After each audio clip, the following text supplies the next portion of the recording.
కులగణన 98% పూర్తయిందన్నారు సీఎం రేవంత్ రెడ్డి. మిగిలిన 2% కూడా పూర్తయితే కురుమలో ఎంతమంది ఉన్నారో లెక్క తేలుతుందన్నారు. దానిని బట్టి స్థానిక సంస్థల నుంచి అసెంబ్లీ, పార్లమెంటు వరకు అన్ని ఎన్నికల్లో కురుమ సోదరుల ప్రాతినిధ్యం పెంచుతామన్నారు రేవంత్. ఆ రోజు తెలంగాణ అభివృద్ధి పదం వైపు నడుస్తుంది.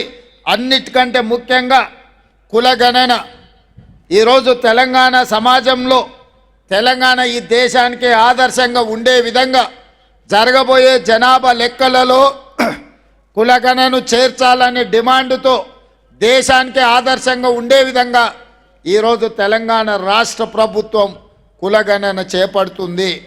దాదాపుగా 98% కులగణన పూర్తి అయ్యింది.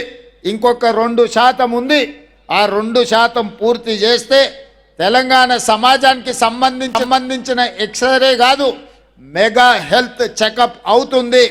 తద్వారా 100% పక్కా లెక్కలతో కురుమ సోదరులు ఎంతమంది ఉన్నారో లెక్క తేల్చి రాబోయే స్థానిక సంస్థలలో కావచ్చు, శాసనసభ ఎన్నికల్లో కావచ్చు, ఏ మాత్రం అవకాశం వచ్చిన పార్లమెంటులో కూడా కురుమ సోదరుల ప్రాతినిధ్యం పెంచి శాశ్వతంగా రాజకీయాలలో మీకు ఒక అవకాశాన్ని కల్పించడానికి మన ప్రభుత్వం ముందుకు వస్తుంది.